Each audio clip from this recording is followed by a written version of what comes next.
Chapter 5. An Induced Transition. The Shift of Generations. Each generation thinks, those were the good old days. They remember being younger when colors were vivid, dreams were attainable, the music was better, the climate was more favorable, people were more friendly.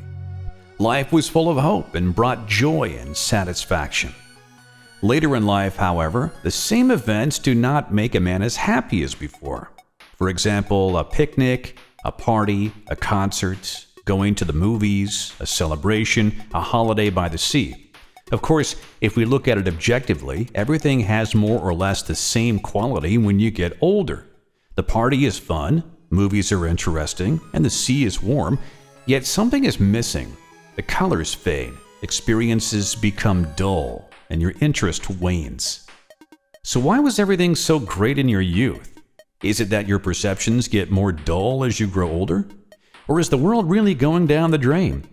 Actually, the world on its own is not degrading. It gets worse only for you individually.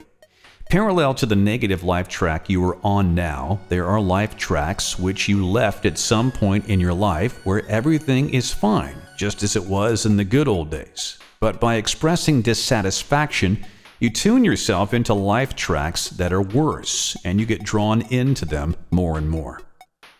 According to Transurfing, the space of variations has everything for everybody. For example, there is a sector where for a given individual, the colors of life have completely faded, while for others, life remains as it was. One man radiating negative thought energy enters a sector where the decorations of his space have changed. The world remains the same for everyone else, but for him, things gradually get worse.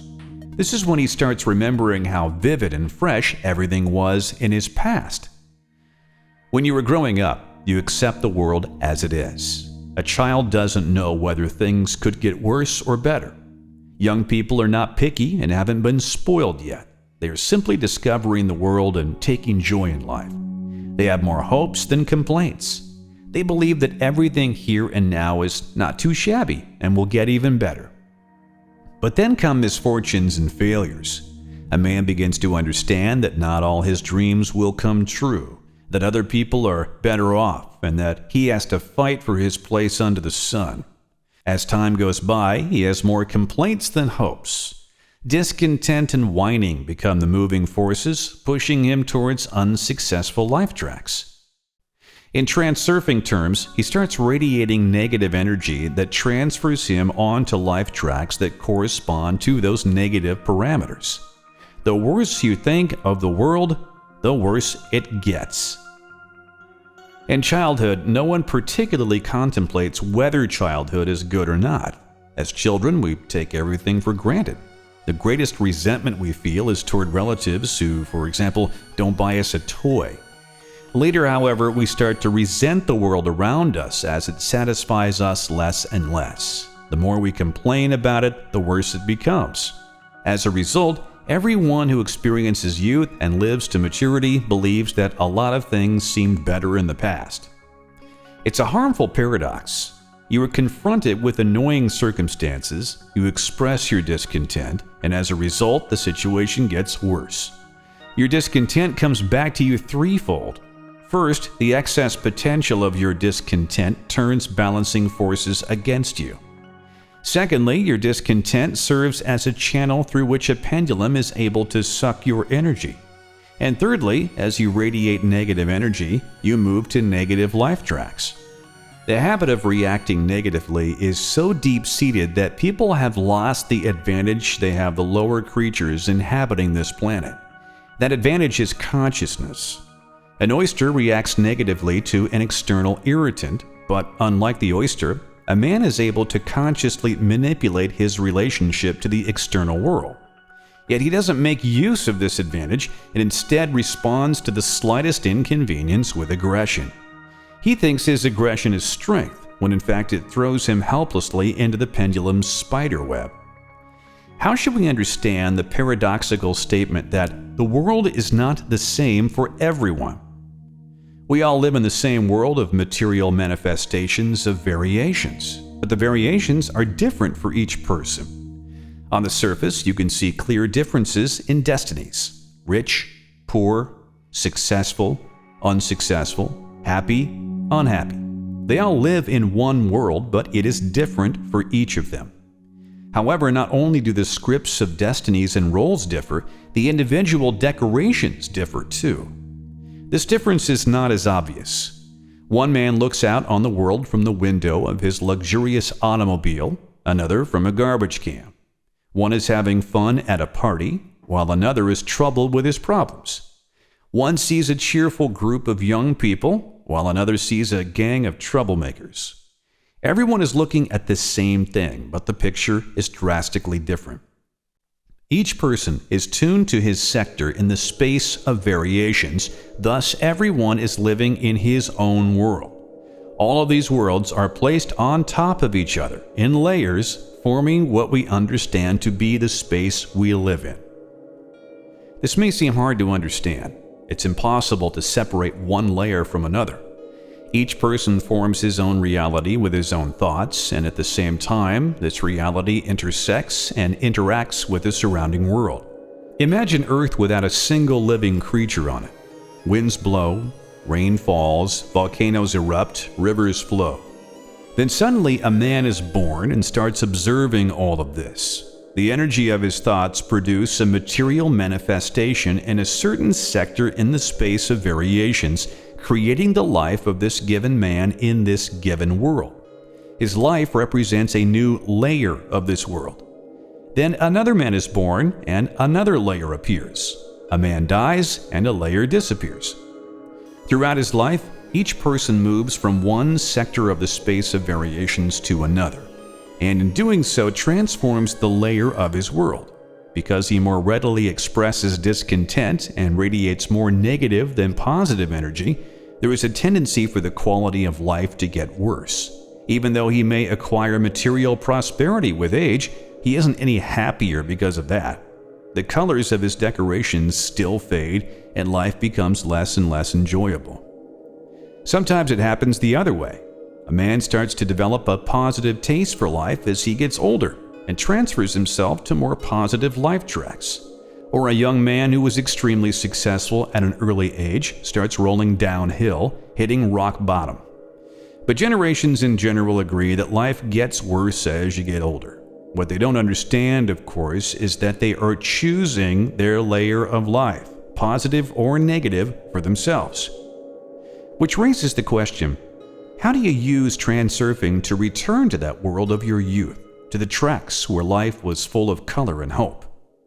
Before we answer that question, you have to understand how you got off those tracks in the first place. The funnel of the pendulum. The psyche of man reacts more to negative irritants, be it undesirable information, negative energy, danger, or hostile actions. Of course, positive influences also stir up strong emotions, but fear and rage by far excel joy and happiness and strength.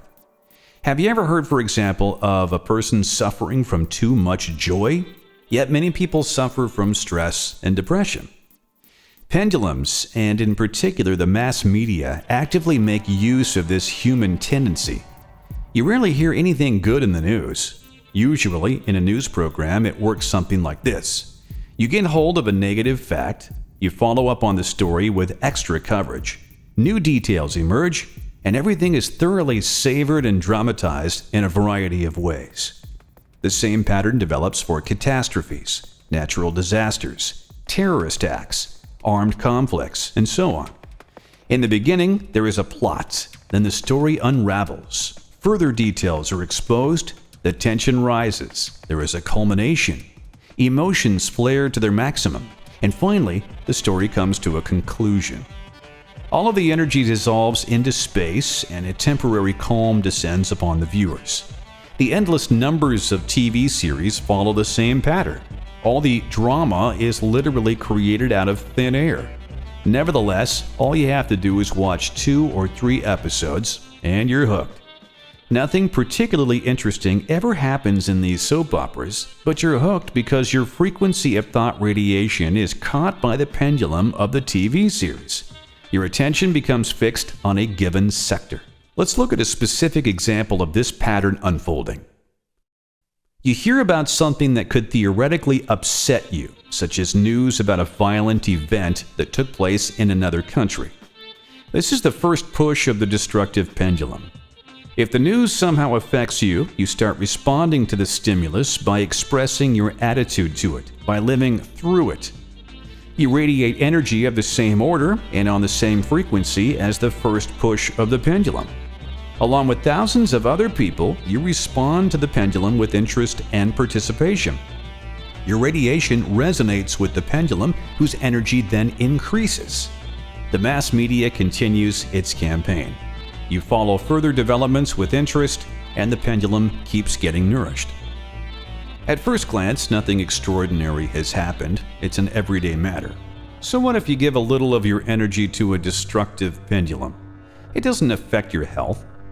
In reality, however, as you radiate energy at the frequency of negative events, you move yourself to life tracks where similar events will take place closer and closer to you.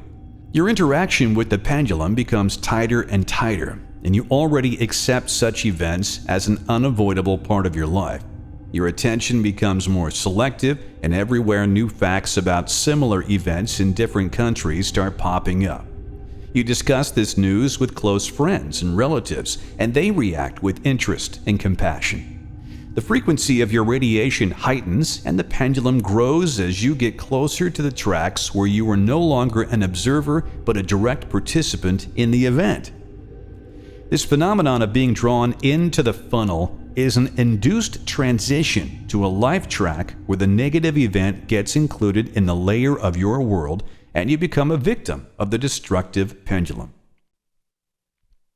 Disaster. Many people would agree that there is a theoretical possibility for them to be in a disaster, but not all of them allow this possibility to enter the layer of their world. For example, some people don't watch TV series. They aren't interested in the news. They aren't bothered by every little event that happens somewhere and to someone. They live in their own layers and are adherents of other pendulums. They don't worry when they hear that an airplane crashed somewhere in the world. They have enough of their own problems. People are more vulnerable to an induced transition if they are interested in disasters, if they get concerned and worry about disasters that happen elsewhere to other people. If your life is not too full of problems and worries, then you try to fill this void by turning your attention to events in the layers of other people. As a result, you regularly read the tabloids or watch TV series or wait for new information about catastrophes and natural disasters. The tabloids and TV series may seem to represent small and harmless pendulums, but your clinging to them makes up for your own deficiency of information, emotions, and experience. Meanwhile, getting interested in pendulums of catastrophes and natural disasters poses a real threat to you because they are strong and very aggressive. If you pay attention to negative events, the frequency of your thought radiation will attract more negative information, and disasters will eventually become a part of your life. And how could it be otherwise? After all, you yourself are letting them into your layer of the world and indirectly accepting the destiny of a victim. Of course, you don't want to be a victim, but that's not important. Once you accept the game of the pendulum, the roles are defined by the pendulum and not by you. And the probability of you being in the wrong place at the wrong time starts to increase. On the other hand, if you ignore the prompts of destructive pendulums, the probability of you being in a disaster will be close to zero. You might be thinking, but why do thousands of people die in catastrophes and natural disasters? Does this mean that they are all thinking about catastrophes at the same time? The thing is that you are not the only one living in this world. You are surrounded by lots of people who are actively working on destructive pendulums and radiating thought energy on the frequency of these pendulums. No one can isolate himself completely from this radiation. A field of radiation can capture you and cause you to start radiating energy on the same frequency without you even being aware of it. That is how the energy field of induced transition grows, reaching a snowballing effect and drawing you into it as into a funnel. Your objective is to stay as far away as possible from the center of the funnel by not letting information about catastrophes and disasters get to you, by not becoming interested in them, by not living through them emotionally as if they have happened to you, and by not discussing them. You should just let any information about disasters pass you by. This does not mean avoiding them, it means not letting the information get to you. Trying to actively avoid encounters with a pendulum is the same as looking for encounters with it. When you oppose something or resist it or express aversion to it, you actively radiate energy on that frequency. Not letting something get to you means ignoring it by not reacting to any negative information on the subject, and instead shifting your attention to harmless television programs and books. If you can't refrain from reacting, then you can at least rely on the intuition of your overseer, your inner observer. For example, if you are afraid of flying on airplanes, don't fly. If there is fear in the first place, then it means that in the range of your radiation, there is a frequency that resonates with the life track on which an air disaster is marked out. It does not mean that you will certainly get on that track, but nonetheless, there is a probability of it happening. If you have no thoughts about any danger on an airplane, then there is nothing to be afraid of. On the other hand, if you experience unusual anxiety before getting on a plane, it would be wise to skip that flight. War. War breaks out basically the same way as a simple fight. At first, one side tells the other its opinion on something, the other side holds an opposite view, and so the first opinion serves as the push of a destructive pendulum. The second party then responds with greater amplitude, in reply to which the first party responds with aggression. The pendulum swings higher and higher with more and more tension until it reaches the point of physical conflict. Meanwhile, the people taking part in this game of pendulums find themselves transferred to a life track of mounting tension. You can only change a situation like this at the beginning because once the conflict begins, the situation is already out of control. When the spiral is just starting to coil, you could respond to the first push of the pendulum amicably or by simply stepping aside, in which case the pendulum falls through or is extinguished. Consequently, you are not transferred to a new life track. However, if you engage in the pendulum swings, your frequency of radiation approaches the parameters of the spiral's new life track. Unfortunately, if you as an individual do not react to the pendulum, this does not guarantee that you will not be drawn into a war or a revolution. If you've stepped into a powerful whirlpool, no matter how much you try, it is almost impossible to get out of it.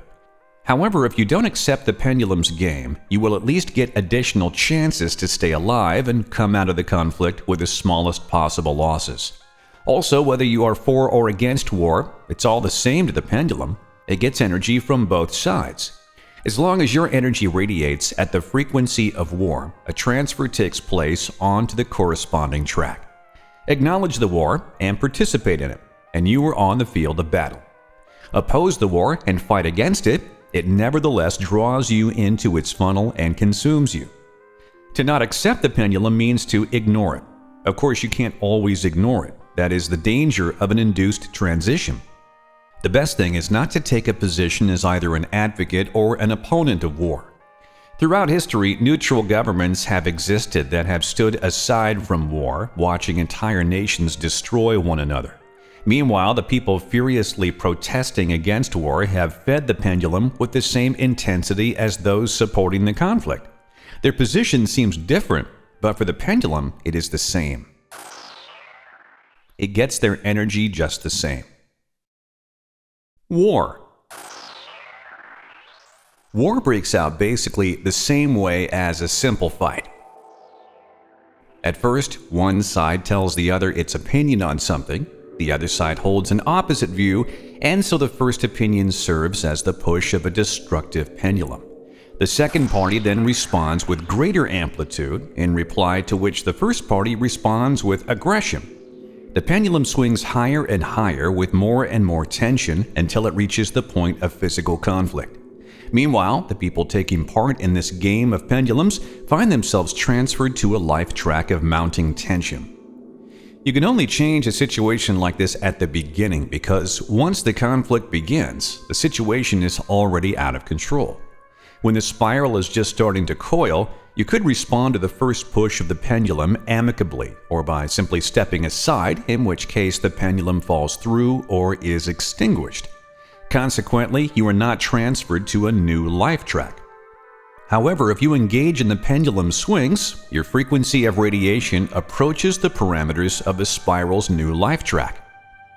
Unfortunately, if you as an individual do not react to the pendulum, this does not guarantee that you will not be drawn into a war or a revolution. If you've stepped into a powerful whirlpool, no matter how much you try, it is almost impossible to get out of it.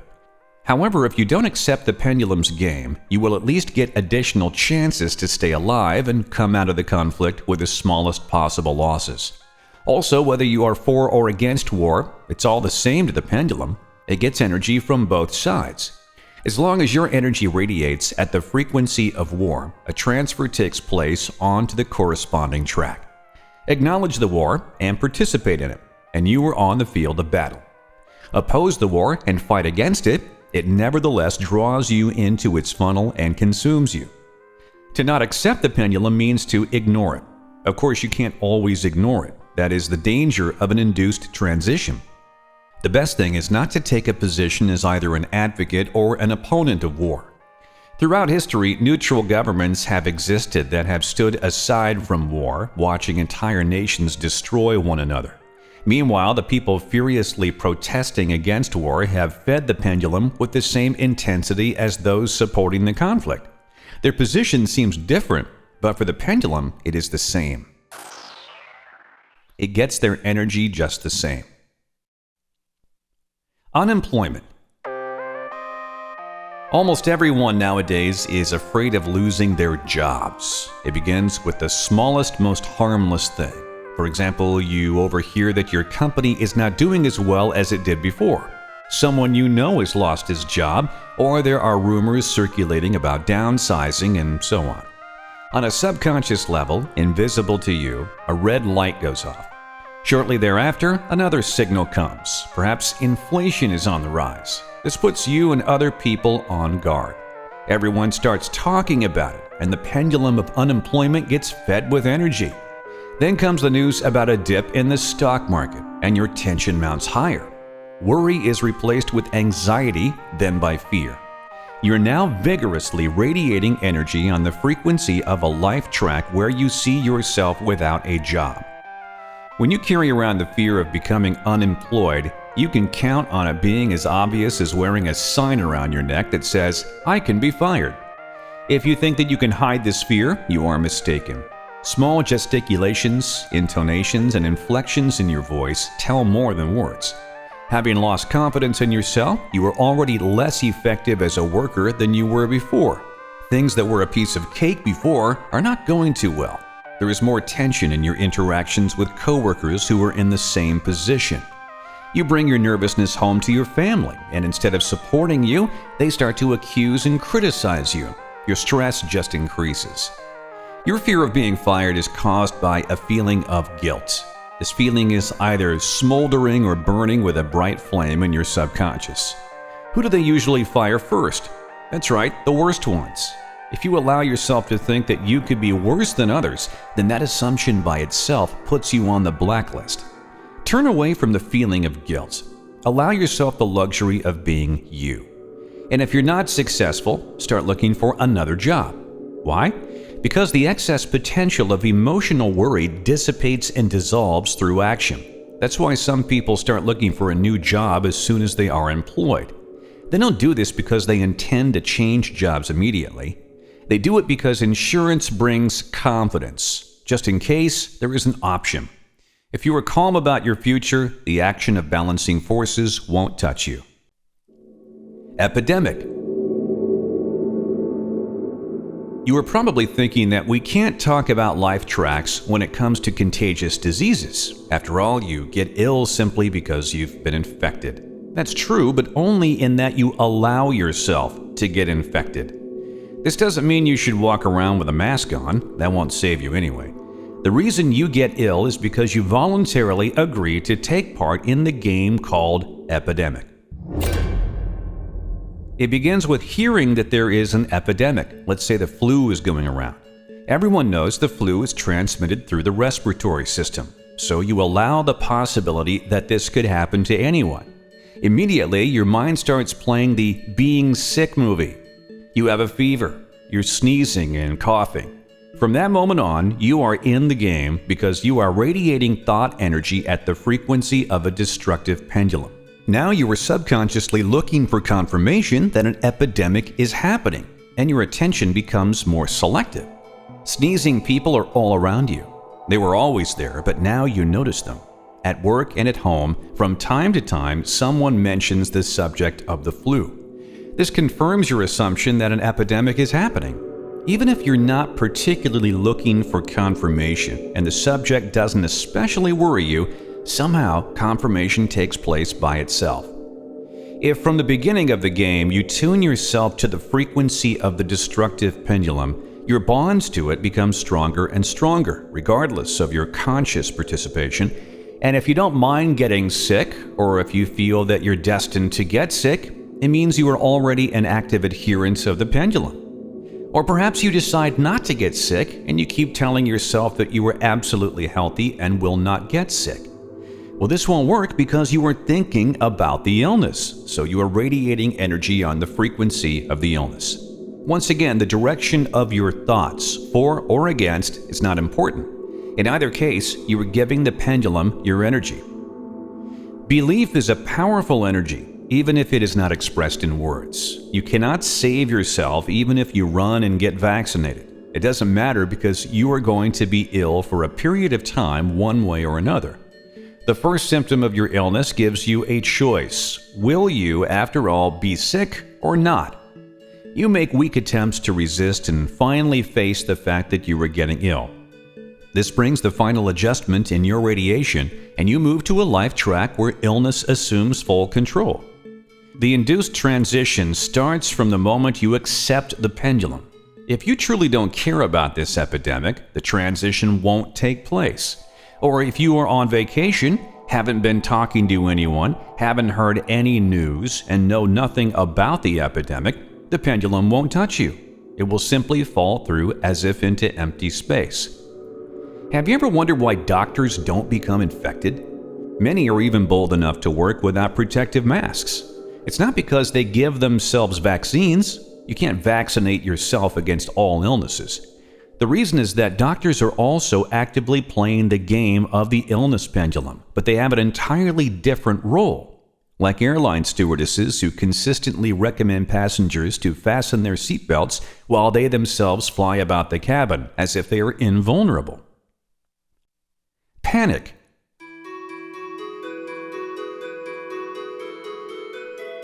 Panic is perhaps the most intense and quickly induced type of transition. A pendulum's spiral coils very fast when people panic because a signal of real danger always seems convincing and immediately draws people into the game of a destructive pendulum. For the same reason, the swinging of the pendulum increases much faster, like an avalanche. At the same time, when you panic, you lose almost complete control of yourself, which means that you turn into both a highly sensitive receiver and an active retransmitter of the pendulum swings. When this happens, the pendulum has an ideal way to materialize itself, in the form of a crowd. Unfortunately, all these factors make it extremely difficult for you to have a pendulum fall through or extinguish. In moments of panic, it doesn't occur to most people to think about how they might neutralize the pendulum. However, if you can get a grip on yourself and not give in to panic, you have a good chance of saving your own life and the lives of those close to you. For example, on a sinking ship, there's always a scuffle around one of the ship's rescue boats, while the boats nearby are empty. If you only take a moment to look around, you notice the empty boats. But the insidious nature of an induced transition is precisely that it works like a funnel, sucking everything around into itself and making you lose sight of possible alternatives. Poverty. Thinking logically, how can a simple man who was born in the slums get rich? Well, when you think and act logically, you get corresponding results. The man who is born in poverty finds himself in poor surroundings. Thus, he gets accustomed to it and stays tuned to the frequency of radiation of his miserable life. It is virtually impossible to move onto a track of prosperity as long as you feel hatred toward your poverty, envy toward those who are wealthy, and a strong desire to become well off. One of the first discoveries children make is that they can't get free of something just because they don't want it. Even as an adult, you cry out in despair and indignation, "But I don't want this. I hate it. Why won't it leave me in peace? Why is this always happening to me?" It's difficult to accept the fact that if you don't want something, it will happen to you anyway. And if you hate it, then it will follow you wherever you go. You can hate your poverty, your work, your physical flaws, your neighbors, the bums on the streets, alcoholics, drug addicts, dogs, thieves, criminals, the impudent young, the government. But whatever it is, the more you hate it, the more you will encounter it in your life. This is because it gets to you. You think about it, and you radiate thought energy on the frequency of a life track where the thing you don't want exists in abundance. In fact, really not liking something radiates more energy than really liking it because the emotions are stronger. The intensity of your emotional suffering swings the pendulum higher. Also, if you actively hate something, you create excess potential, which causes balancing forces to direct themselves against you. The man born in poverty has a dream to get rich. But his desire alone won't change anything. He is just a poor person dreaming about getting rich. If he is not ready to act to get what he wants, he won't get it. And he doesn't act because he is convinced that it doesn't matter, that nothing good will come of it. It's a vicious circle because desire itself doesn't have any power. It can't lift a finger. Only your intention, your readiness to act, can lift the finger. Your intention also includes your readiness to have. But it's not as simple as saying to yourself, "I'm really ready to have some riches. It is so simple after all. I do want to become rich." This is because there is a large gap between wanting and being ready to have. For example, a poor person feels like a fish out of water in a rich environment or in an expensive shop, even if he tries with all his might to convince himself and others of the opposite. In the depths of his soul, he feels that he is not worthy of it. Riches don't enter the poor fellow's zone of comfort, not because being rich is uncomfortable, but because he is too far away from it. A new armchair is better, but the old one is more comfortable. A poor person sees only the external side of wealth: luxurious houses, expensive cars, fine clothes, clubs, and so on. If you put a poor person in those environments, he feels uncomfortable. And if you give him a suitcase full of money, he will start doing all sorts of stupid things and in the end lose everything. The frequency of energy he transmits is in sharp contrast to a wealthy life. Not until he puts the attributes of wealth in his comfort zone, not until he radiates thought energy on that frequency, will he feel that he is the deserving owner of expensive things. Without that, he will remain poor even if he finds a buried treasure. Another obstacle on the way to wealth is envy, because envy has a strong destructive element. When you envy something, you try to devalue it in every possible way. The logic of envy is, I want what he has. I don't have it, and I'll probably never have it, but I am not worse than him. Therefore, the thing he has is actually lousy, and I don't really need it. In short, the desire to have something becomes a psychological defense that turns into rejection. This takes place on a subtle level because the subconscious understands everything literally. You consciously devalue the object of envy just for show, to calm yourself, but the subconscious takes it seriously and does everything in its power to prevent you from getting the thing you envy. Events unfold even more dramatically when a prosperous person induces a transition to a life track of poverty. The spiral begins to unwind slowly and then faster and faster until it is impossible to stop. For example, it starts with temporary financial difficulties, which can happen at any moment to anybody, and which is actually as ordinary and unavoidable as rain on the day you want to have a picnic.